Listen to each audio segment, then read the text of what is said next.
Here you go, boys. Say, you both look like you got a Furphy or two to tell.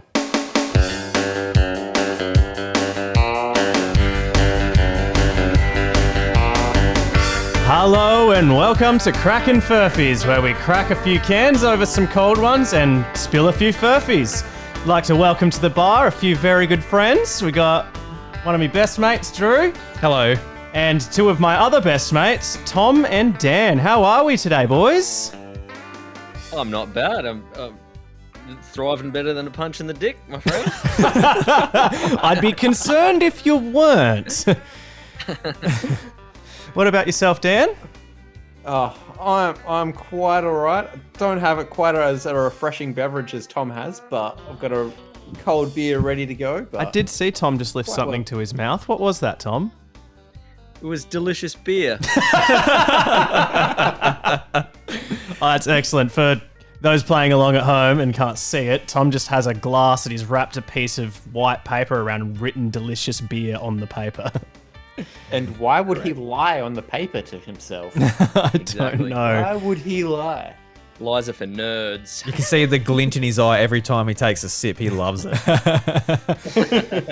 Since I'm back in the podcast home with the good friend Drew, I've decided, since we're on home soil, to drink the home beer. I'm on the Furphy, and I got Drew one as well. Excellent. Cheers. Spicy. Oh. Keeping the rep happy.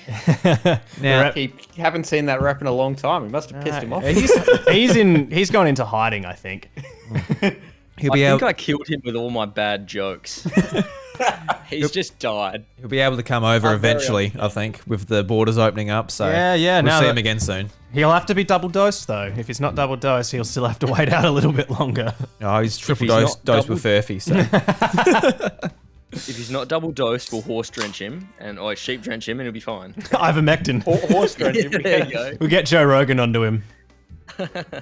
And what about you, Dan? What are you drinking today? I've got a nice lager. It's, Jack's Abbey. Jack's Apparently. Abbey. I've heard of that before. I think it's German. It's Modern Hell. jeez. That So sounds it's a like good my summary of life. the last 2 years. What does modern hell Good taste summary like? of life under COVID. Yeah, actually, Dan, enlighten us. What is the flavour sensation of modern hell? Because I'm quite a big fan of olden day hell. Retro, I'm a big retro hell fan myself. Yeah. I'm getting a light, just tinges of sulfur on the back of the palate. Yes. There's some brimstone right at the front that really just sets it off. I'm getting forest floor, except the forest is burnt down. I'm hearing the screams of children coming through my palate. I'm tasting the screams of children. Gives me power. So now, canonically, Dan just is the devil when he drinks this beer. I just always have a can on hand whenever I need to tap into my dark hellfire powers. Whenever somebody sacrifices a goat, you're like, oh, time to crack another hell's. I already forgot what it's called. The Jack's Abbey's light has been lit. I've been summoned. It's just a pentagram on the clouds. Oh, no, it's good to see your faces again. What's everyone been up to in the last week? Or 2 weeks, actually. We have tardied a week, but we'll make up for it at some point, I'm sure.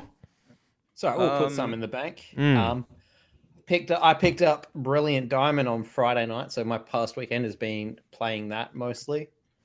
That's nice. I haven't touched my Switch in the longest time, actually. I've been so lazy with playing anything. I've been a bit similar, just playing Pokemon a bit this weekend as well. It's been fun. How have you guys been enjoying it? It's Diamond and Pearl, which were from 2007, but it's in 3D. Yeah. And some things That's look a very good summary. some things look real pretty, and some things look pretty janky. It's like, oh well. And Yeah. there are some things that are a bit.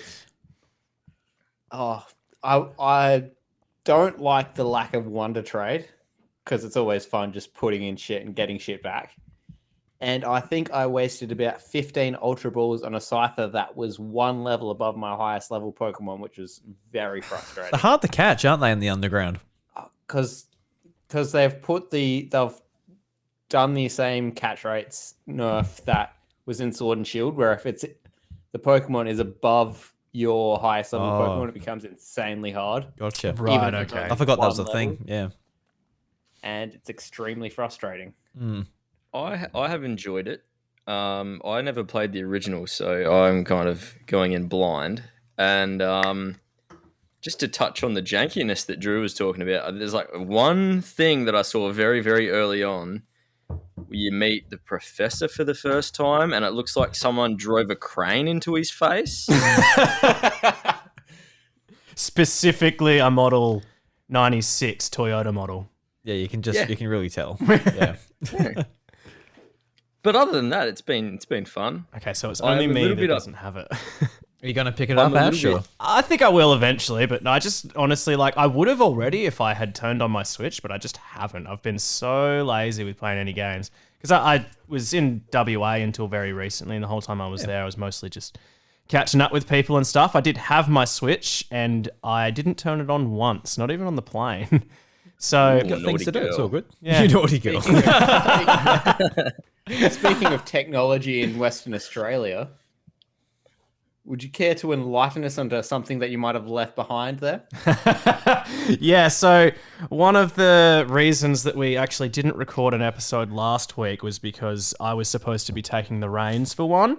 And I immediately, as soon as I started unpacking from getting back from WA, oh shit, I've left my microphone there. Luckily, So, my... for the 5 people... Oh, For sorry, the Ollie you go. Chastins of the world, the 5 people who are actually listening to this, you can send your angry letters to Ash Wallace for the lack of upload last week. I was almost going to just say what my email is, and then I was like, no, that's not a good idea. I get enough junk mail as it is. Yes, It's but at Wash Jealous. at Wash Chalice. There's no actual. Yes. I don't know what the bit's No, called there's before no the at. no start of the email. It's just at. And that's the at where it washjealous.com. No, the yeah, only but one. luckily my sister is coming over. Actually, it should be very soon. Might be on like Wednesday. Yeah, they're coming over for a wedding on Friday that I'll also be at, but I'm getting there because I don't know if I told you guys this.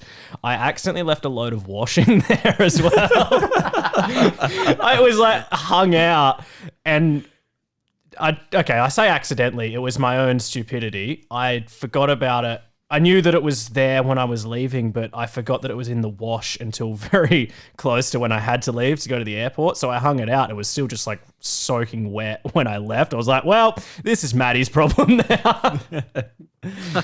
You're the one with my wet jocks now. Yeah, a lot of underwear. I don't have much to go with at the moment.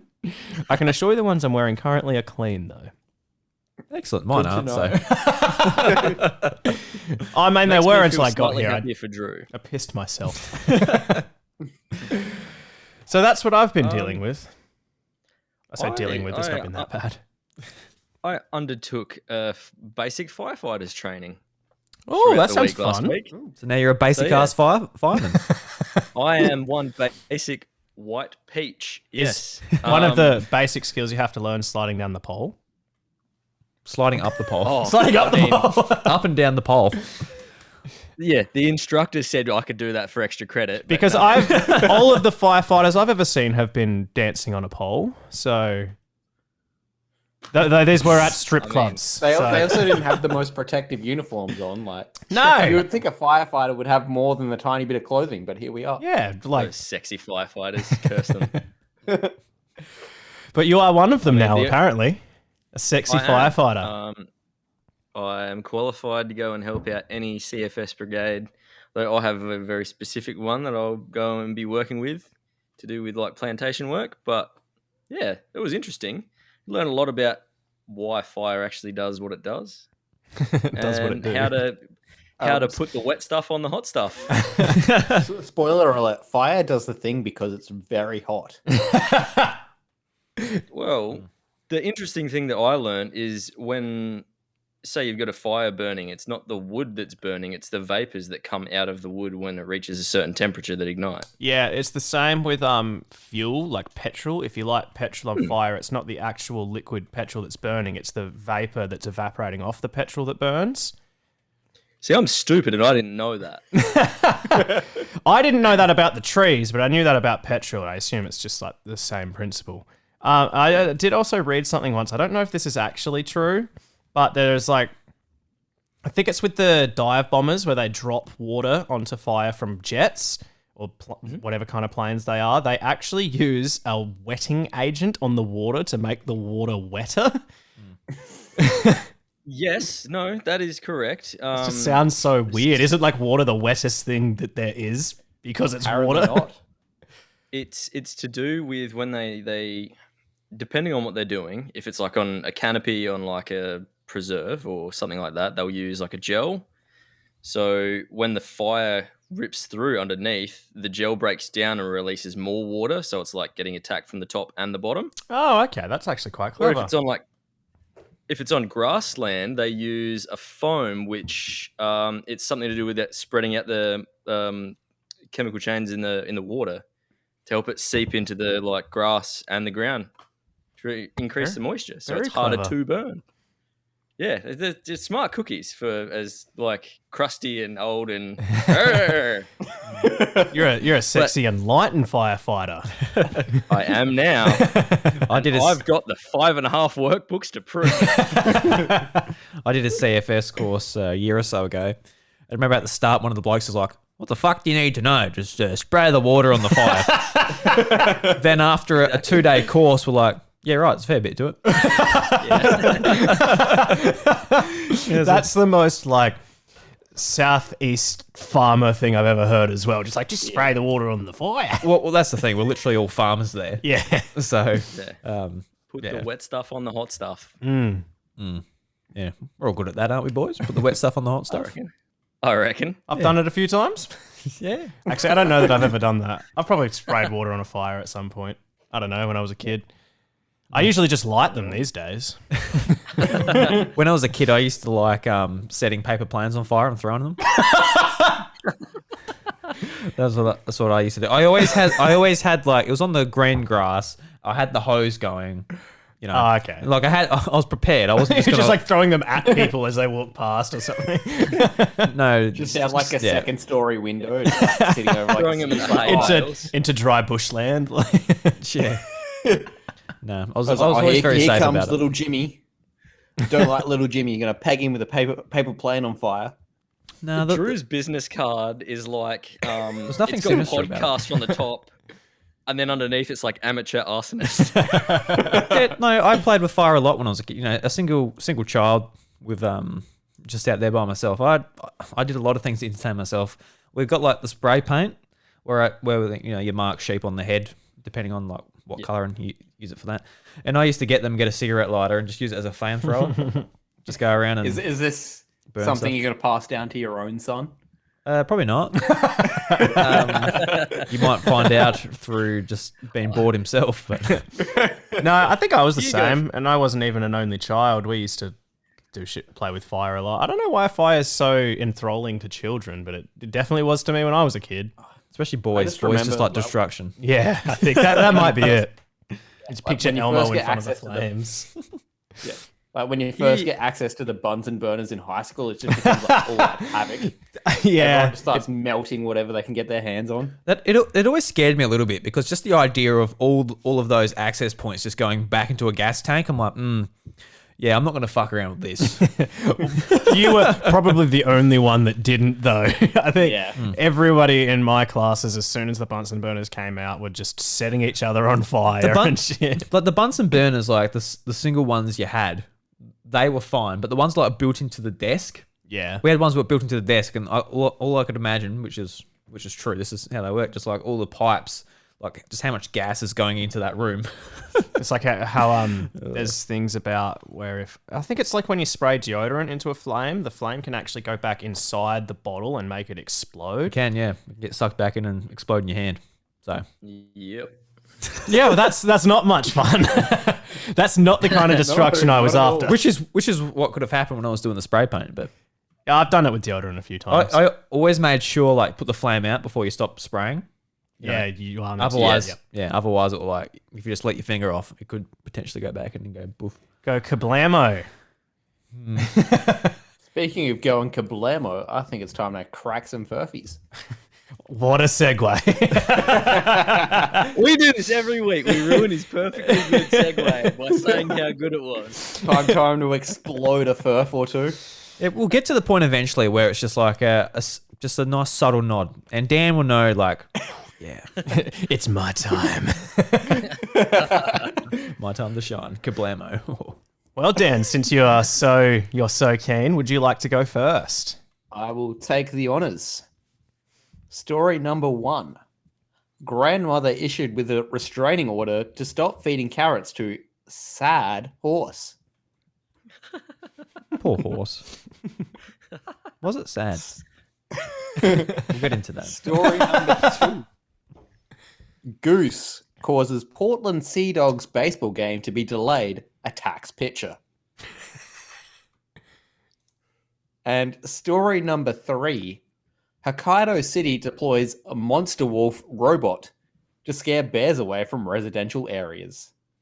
Is that an episode of Zoids? That's what that Should sounds be. like. Can you read that last one again? Sorry. Hokkaido City deploys monster wolf robot to scare bears away from residential areas.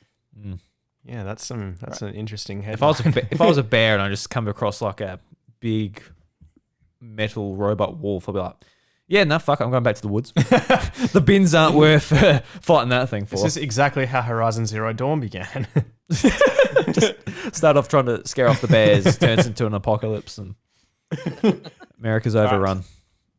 Story number 1. A court has imposed a restraining order to protect a retired racehorse from the unwanted attentions of a grandmother who refused to stop feeding him carrots. In a ruling rarely, if ever, passed by a British court, the horse was afforded legal protection from overfeeding after prosecutors made the application of magistrates on his behalf. Margaret Porter, 67, from Northallerton Road, Leamingbar, thought that Nelson the chestnut gelding was sad-looking and came to the view that he was underfed, so began giving him carrots despite being explicitly asked not to by his owner Suzanne Cook, 50 years old. What began as a laudable effort in Nelson's interest quickly became a campaign of harassment against him and Mrs. Cook, which saw the police called 3 times and the RSPCA once. Mrs. Porter was arrested and on Thursday faced court for the second time in her life. The first was in 2005 when she was convicted of assaulting her brother with 3 sticks of rhubarb in an unrelated family spat. 3 sticks, wow. 3 sticks of rhubarb. That's a big rhubarb assault. If it was 2 sticks of rhubarb, it wouldn't be so bad, but getting the third one in Like there. a Zorro of vegetables. It's all If it was related to horse, vegetables. you wouldn't be able to feed this horse. York magistrates heard the dispute over Nelson's carrot had become the talk of the village of Scruton on the edge of the Yorkshire Dales, with the parish council asked to intervene in the increasingly bitter feud. Yada, yada, yada, more irrelevant information. Mrs. Fairwood, who was the magistrate, said it was necessary to impose a restraining order for the protection of Nelson. Addressed to the defendant, it reads, "You must not put food in the field for the horse, and you must not interfere with the horse in any way." So was it not? Sorry, I might have missed it. Was it not her horse? No, it wasn't. It was not So- her horse. so that's It why was she couldn't feed it. A neighbour over the road. And then if we want to come back to it over the road, this article actually has a few lines about the rhubarb assault at the end of the article. Story number 2. Poor horse. That is sad. Horse. That'd be sad A after rogue- the carrot stopped. Sorry. Yeah, no, fuck up. Yeah, carrots are great. Story number 2. A rogue goose has caused a significant delay in the Portland Sea Dogs versus Binghamton Rumble Ponies baseball clash Rumble pony. by attacking the Sea Dogs pitcher and then refusing to leave the diamond. The goose flew in during the 3rd innings and quickly began targeting Sea Dogs pitcher Denny Reyes. It then chased Reyes from the pitcher's mound and began aggressively chasing Hadlock field officials who moved in to chase the waterfowl off. Officials made the call to delay the top of the table match while the goose was present to avoid injury and further stress to the bird and for animal control to safely relocate it. 45 minutes after the goose's initial attack, animal control members were able to safely capture the bird and move it to nearby Dougherty Field. Spectators showed their appreciation to the animal control team, clapping them off the field. Denier Reyes was treated for minor cuts and scrapes and was able to return to pitching at the resumption of the match.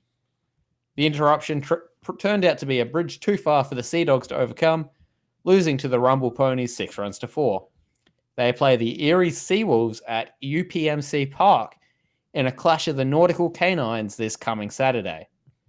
Geese are a common sight in Portland, Maine, where they have become a slight nuisance. Recently, a gaggle of the birds had managed to stop traffic on High Street while the flock crossed the road by foot. And story number 3. Just before we go to the next one, sorry guys, do you feel like you could take on a goose? Because like if a goose was chasing me, I've heard that many stories where I'm like, no, I'm not being written about in an article. And I'll turn around and I'll grab that goose by the neck and I'll be like, no, and I'll put it outside. I reckon. No, I definitely don't think I could take a goose. Have you seen a close-up picture of a goose's mouth? I have. Don't look it in the eye or just the face in general. Just turn around and just grab it by the neck. Those things, geese have teeth. And they have teeth on their bill, I guess. It's not a beak. And they have teeth on their tongues. What the fuck is that demon spawn? Like, why does it need teeth on its tongue? Straight out of modern hell. Yeah, they are modern hell. Have you guys seen that video of the geese chasing away the elephant? No, but that doesn't surprise me. I'd give it a red hot crack. I'm not afraid to punch a bird. Oh, that bird's not afraid to destroy you and all you stand for. Where can you lease a geese? Where can you lease geese? Because I just want to get like a flock of them. You lease geese. All right, boys. It's that could be like a spin-off episode. Just like can we stand up against a goose? You know, you can lease geese from Reese's. Oh my god. Where's Reese's? Plumbing store. For all your plumbing and goose needs.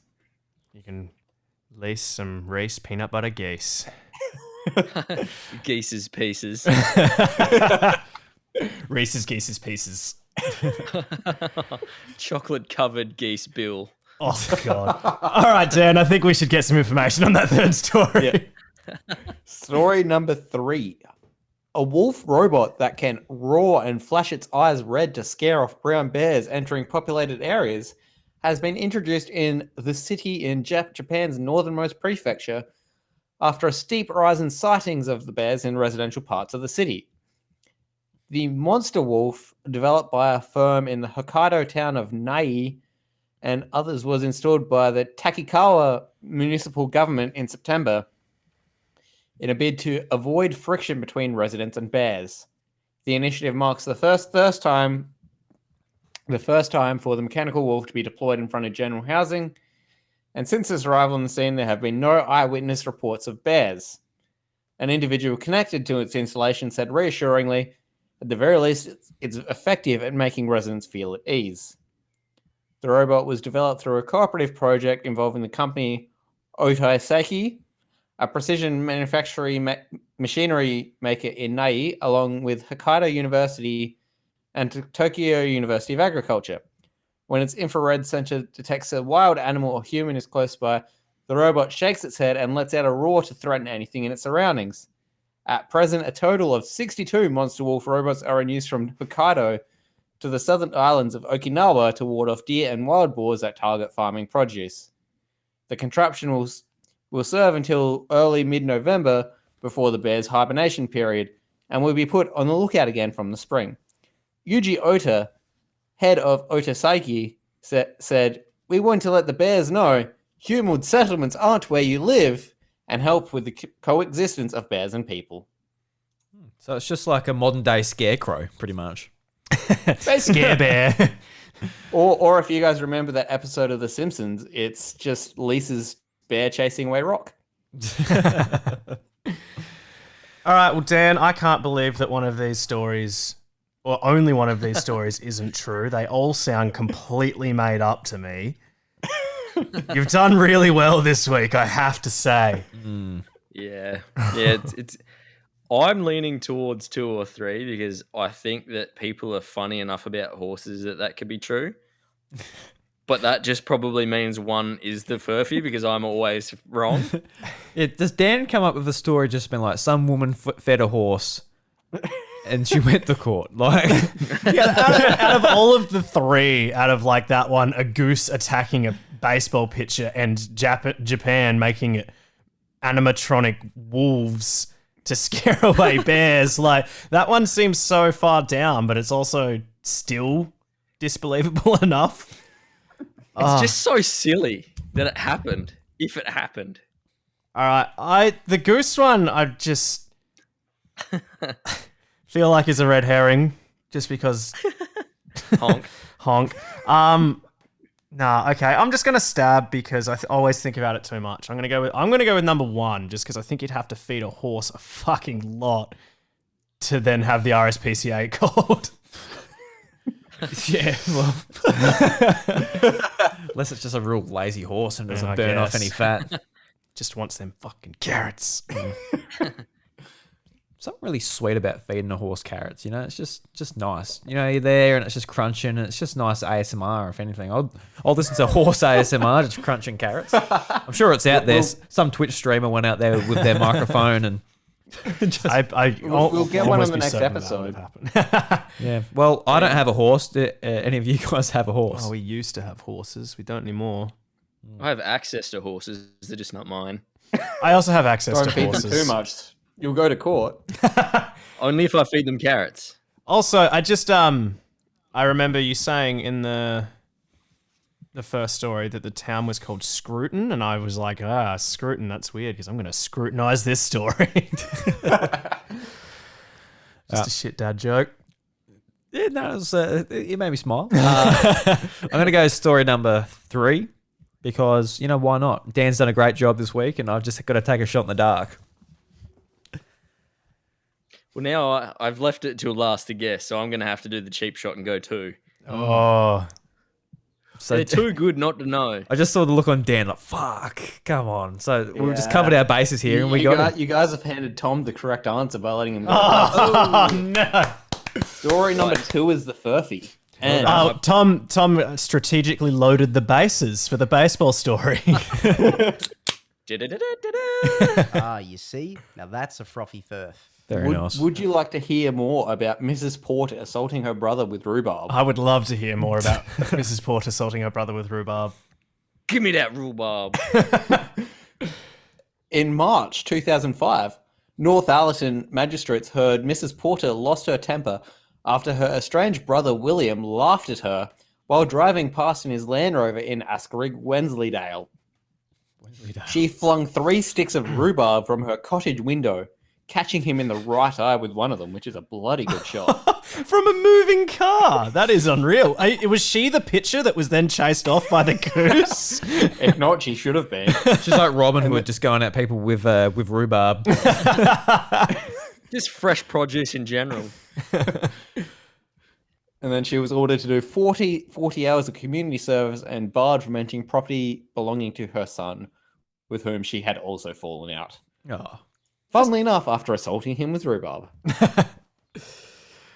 All right. Well, there were some good She's got a stories, problem. Dan. I just had no idea which one to pick. It was a stab in the dark because you'd done very well. Yeah. All right. Do you want to go Thank you, next, boys. Tom, or Thank shall you. I? I will go next because I am somewhat excited about my stories. Excellent. Let's go. Show and tell. Just really wants to show off his new Buzz Lightyear toy. Oh, mate. That's what the green headphones. Yeah. Doug, the mutant spud, could be the world's heaviest potato at nearly 8 kilograms. Oh my I god. can see why you're excited. It's big potato. Holy shit. New Zealand Bird of the Year controversy after contest is won by a bat. No. Not. Bat's not a bird. That can't be right. They literally call their people And- Kiwis, you know. So I don't know. Do we have to start calling them bats? Well, I over mean, at there? least bats can fly. Kiwis are birds. They just run around and make a lot of noise. But they're adorable. They are adorable. I'll give them that. They Not are. the people, the birds. Oh, no, the people are gorgeous as well. Nah, the people are gorgeous. That was just a cheap Why not shot. both? And lastly, but not least, Taika Waititi leaks high-profile cameo in Star Wars film. So these are all New Zealand-themed furfies Ooh. or nice. stories. Oh, Dan's were all animal themed, and mine are also all animal themed. are yours New Zealand animal themed in order to bridge the gap? Well, No. Disappointing. yeah. Yeah. I'll give you a little bit more. Just a taste. At first, Colin Craig Brown thought it might be some strange fungal growth, but after digging it out, scratching the surface, and tasting it, he realised it was a monster potato. What? We couldn't believe it, his wife said. It was just huge. The couple from Hamilton, New Zealand, believed the potato was self-sown and may have been growing for a couple of years or more. They're waiting to find out if the spud, weighing approximately 7.8 kilograms, 17.21 pounds, has made it into the Guinness World Book of Records as the world's heaviest potato. The current record has been held since 2011 by a potato from Shepton Mallet, Somerset, which weighed a mere 4.98 kilograms. Oh, pathetic. Oh, Wow, it's almost going to baby. double the record. The next story about the bird of the year being won by a bat. Now, forgive me if I butcher this name because I didn't practice it, but Peka Peka Tuaroa, Of course, Also known- Pecker for bird of the year. also known as the long-tailed bat, is one of the only few land mammals native to New Zealand and is best known for its small size. Controversially, conservationist group Forest and Bird decided to include it in the contest, and it went on to win with a comfortable 3,000 vote lead. The bat, which is close to the size of a thumb and the wingspan of a human hand, was given its debut to raise awareness of the threats they face. Like many of the more traditional entrants in the competition, conservationists described the long-tailed bat as being in serious trouble with the forest, and Bird blaming a combination of habitat loss and introduced predators. Sounds like a cute But bat. what a little cutie. Yeah. Little What a thumb-sized cute- guy with a What a cute little Peka Peka. Peka Peka Tuaroa. All right. Taika Waititi leaks high-profile cameo in Star Wars film. Well-known funny guy, Taika Waititi is set to produce an upcoming Star Wars film as a part of his long-running partnership with Disney. Waititi has been well received by filmgoers, with his artistic direction carrying the films such as Free Guy, Thor Ragnarok, and Jojo Rabbit to classic status. Rumors swirling around his relationship being strained with a House of Mouse after the release of personal photos picturing co-stars Rita Ora, and Tessa Thompson. But it seems to have all been put aside so the two can focus on upcoming projects. In an interview, Taika mentioned that New Zealand Prime Minister Jacinda Ardern for a cameo in his upcoming Star Wars feature film, and has detailed that she will receive a small talking role, and he is delighted that the schedules could line up as she is a charming and funny person despite her official role. Yeah. Got no. I haven't been paying any attention to entertainment news, to be honest. So got no idea. I'm going to do that thing that I always do where I say I know that one of them is true. So I only have a one, hunch- though. I I do. have a hunch we may know which one that is, because I also know one of these is true. Spicy. Okay, so I have a hunch I know which one is the fake one, but I only know that one is true. So, Drew, I guess we'll go first because Dan and I both know one of them. All right. I got no idea, but listen, After the... that sounded very formal. Didn't it? It sounded like passive aggressive almost. Just listen, all right? Everyone, perk your ears out. I don't know. Just bird of the year being a bat. It doesn't fly well with me. Ha ha ha. Halfway through saying that, I'm like, yeah. I don't know. Just like coming on strong. when you said it was small, that sounds adorable.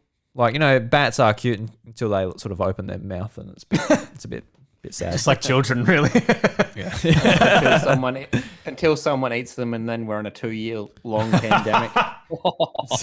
Yeah, there's that too. Don't eat bats. Oh, golly. No matter how small or cute they are. Yeah, I mean, like, New Zealand one sounds delicious. We've but- been targeted by the PSL in the past. Why not the CCP next? So I'm going to go number 2. Like with the, I don't even know that actors. I don't even know who that actor is in the Star Wars story. What? The act that was the New Zealand actor Prime Minister, and Jacinda director. Ardern. and the actor, Yeah, I've got director, no idea. and screenwriter Taika Waititi. Yeah, Taika Waititi. Yeah, I got. Oh, he was the director. Oh, anyway, he just directed a lot of famous films. He did Thor Ragnarok. Yeah, And too easy. yeah. Yeah, And cool. Hunt for the Wilder People and What We Do in He was the in Shadows. Free What Guy. We Do in He the was Shadows is a he was fucking in brilliant Lot. film. Yeah. Brilliant film and a brilliant series. I got haven't Matt seen the Berry. series. Oh, well, I hope it's better than the new trilogy. Anyway, it's just So you're going with Any number fair. 2? yeah, number 2. Yeah, Do you want to go next, Dan, or do you want me to? What was the name of this giant potato? Doug. Doug the Spud. Oh, Doug I'm the calling Spud. Doug the Spud's a liar. I'm going with number 1. Yeah, mine's also number 1. The one that I know is true is sorry, Drew. It's the bat story. Yeah. Yeah, I've always, that was the one. I heard about that on another podcast, funnily enough. I don't like it whatsoever. Yeah, when you put it that way, Doug the Spud. Oh, for fuck's sakes. I just the only reason like that one stood out to me initially, well, I knew that the Bat one wasn't true, but like I also knew that Jacinda Ardern is like pretty big in entertainment anyway. She used to be a DJ back in the day. Yeah. Um, I think I've vaguely heard something about it, but I know hadn't Taika is involved with Star Wars, so I hadn't heard anything about that specific thing, but it was like it sounds like something she would do. And the other thing is that Tom said that the guy, when he was digging it out, he scratched the surface and then tasted it. I'd like to have a little bit more faith in humanity where if they spy something as a wild fungus, their initial reaction wouldn't be to taste it. and this could just be a coincidence, but the old record holder from the Somerset, the pub in Millicent, Well, Somerset is actually a place. it is, but very convenient. Conveniently named place. All right, Tom, can you please reveal which one is the Furf? The Furf is number 3, boys. Oh! Pulling it off. Fucking stitched. Well, I don't have any faith in Well done. humanity. Well done, Tom. Doug the Spud, take a bow. Doug the Spud. That was a very well put. It was close enough to be able to be like, yeah, nah, just throw that out immediately. The picture of it, when I link the story in, you have a look at it. It is the most hideous thing you have ever seen. Well, to mistake a potato for fungus, it must be pretty gross. And It's- then it's taste massive. It's like yay big. It's huge. This way. it. Huge. Well, that sounds Humongous. feral. All right. Oh, we'll just quickly get my stories out. Yeah, well done, Tom. That's Yeah, I at least I don't feel bad now because I'm like, oh, for fuck's sakes, both of them going for that. Doug the Spud sounds dumb, so that's that could be true. Yeah, It sounds stupid. That's why I put it in. as well. I was They like, would why believe would that I they? wrote this. Why would they name it? That's so dumb. And to call it Doug. Anyway, okay. All right. So story number 1: heroic cat saves 4-year-old boy from black bear in remote Quebec. oh, well done, Cat. Story number 2. cat. Story number 2: man eaten by piranhas after jumping into lake to escape bees. Oh, And story number 3: cheeky cow goes for a ride on a slide after escaping slaughterhouse. a slide. I know this, so everyone else can go first. Wow. Okay, so story number 1. 4-year-old Justin Giroux was saved from a black bear attack by his family's brave house cat on their 12-acre property in Blainville, Quebec. The black bear wandered onto the property early in the afternoon and discovered Justin playing in the family's yards while his parents were inside and approached him. The bear was then attacked itself by the family's house cat, Teddy, before fleeing the property. Justin suffered some minor scratches on his legs and Teddy was unharmed. Authorities have searched the surrounding forest for the bear, but it has not yet been located. Well, all I've got to say is just thank God the kid was old enough to get their Pokemon license to get their first Pokemon. Because, That was a one brave skitty. yeah. What the fuck was that? The fuck? Dan got so excited he just destroyed his entire PC setup. Oh, his microphone just fell off his whatever he's got The going on. microphone couldn't believe it either. Yeah, so You got him riled up talking about fighting bears. the kid ventured into the tall grass and just got attacked by an Ursaring. Yep. And then that skitty took it to town. I just had to jump into action and throw my Pokemon into the battle. Okay, so story number Persian, 2. go. So a man was fishing with 2 friends on a farm in the municipality of Brisalandia de Minas on Sunday when he jumped into a lake to escape a swarm of bees. His frantic friends also followed him into the water. While his mates were able to swim back to shore, the 30-year-old man drowned and piranhas Come down, piranhas Australian. piranhas Fucking hell, man. quickly began feasting on his body, the publication reports. Firefighters said they found the man's body about 4 meters from shore. So did he drowned before the piranhas Yes, latched he on? Okay. did, yep. Well, that's what they believe. I wonder how he drowned. I wonder why he got caught on something. I'm not sure. Maybe he was allergic Just to couldn't be bees. fucked swimming. When I was a kid, I was always he couldn't be fucked. When I was a kid, I was always terrified of piranhas. Like I read about them and learnt about them. I'm like, Oh, fuck they are hell. horrifying creatures. Yeah, just like looking at their teeth. Like they're all teeth. Yeah, if you ever they look as terrifying as they sound.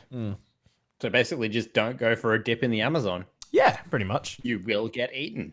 Okay. There's Have you seen the videos of them going into a frenzy over a cow carcass? Yeah, they and can it comes out clean. eat. Yeah, an entire a swarm of them can eat an entire cow's carcass in 6 minutes or something like that. So it's nothing but bones. Okay, that was just I know that's probably completely wrong, but I know that there is a stat like that where they can eat something very quick. Someone's like, Ash, it's 5 minutes. Okay. Exactly 5 minutes 45 seconds. Speaking of cows, so a mischievous cow appears to have escaped from a slaughterhouse in Brazil and found its way to a nearby water park. Oh, hell yes.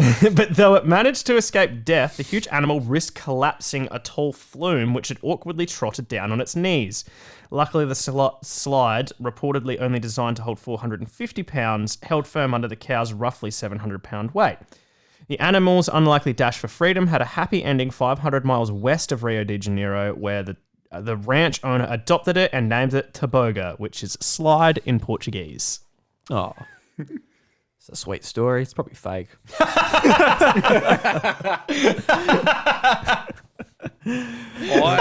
am going to go without any further information. I need to go for the bee piranha story because it sounds way too much like Jungle Cruise for me. Which is just now available on Disney Plus. So, Well, Furphy story number one.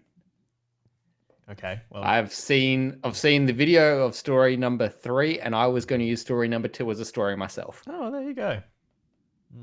So should I just copy Dan then? Yeah, Drew didn't actually pick one, and Dan just had to just shut it down. Sorry.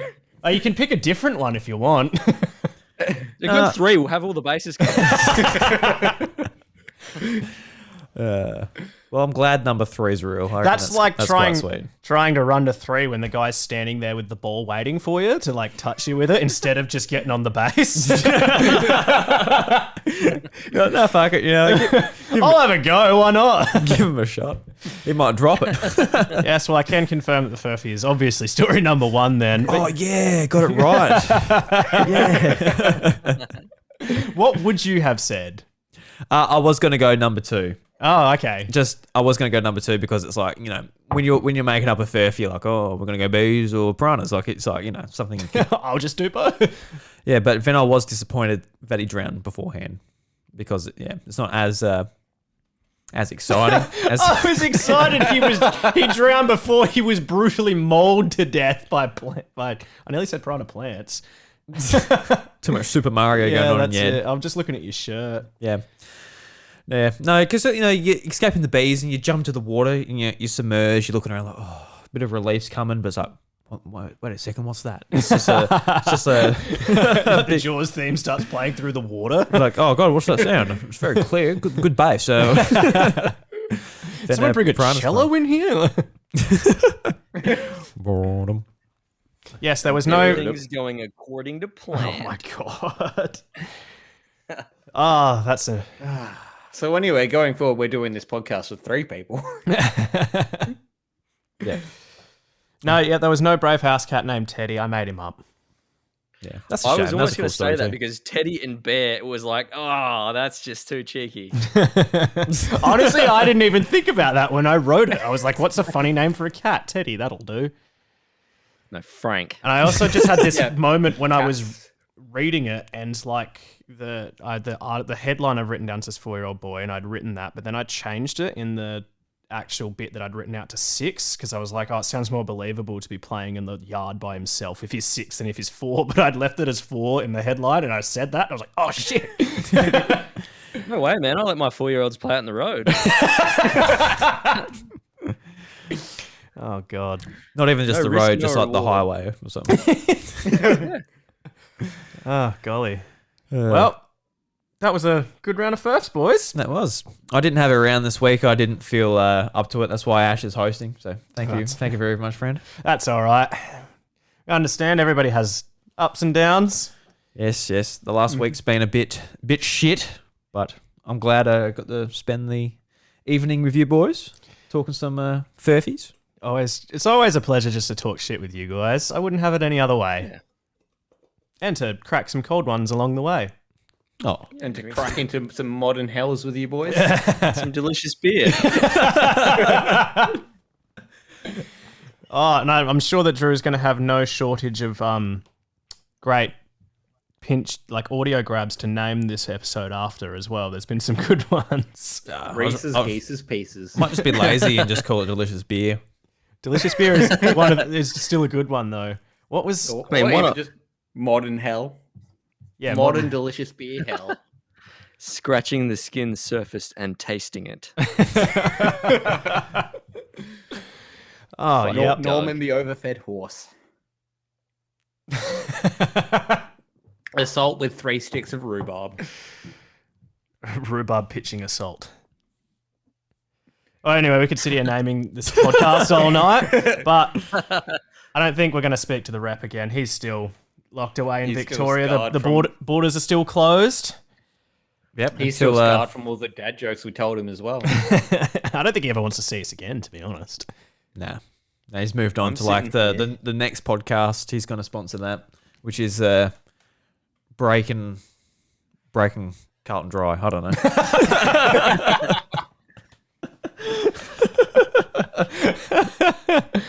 I thought you were just going to say Breaking Bad for a second there. I was like, Yeah, just sponsor Breaking Bad. It's like, yeah, that was a great show. it's weird to sponsor something that's already run to completion, but you know, Yeah, I think it's a Breaking positive Bad? move for the company. it's a long time ago too. Yeah. Just sponsor Friends. Generally seen as one of the best shows ever made. MASH? We want to put our name to all the best shows that have been made in the past. Got to take shots on proven commodities. Nothing coming to air soon. I'm going to sponsor Dad's Army.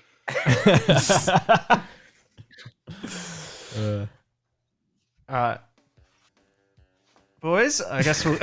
You're just gonna put the music up. Nah, good to see your faces, and I can't wait to see your faces again next week.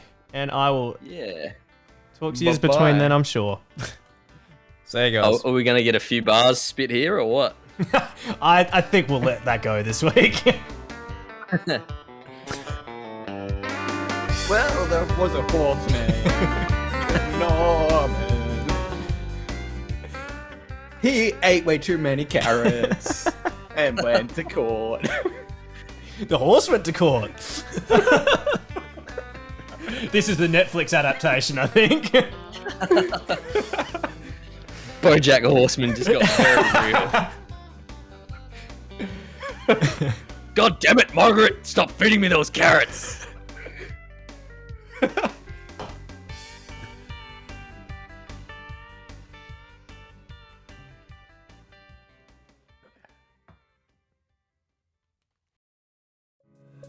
Crackin Furphys is lovingly crafted and recorded in the southeast of South Australia.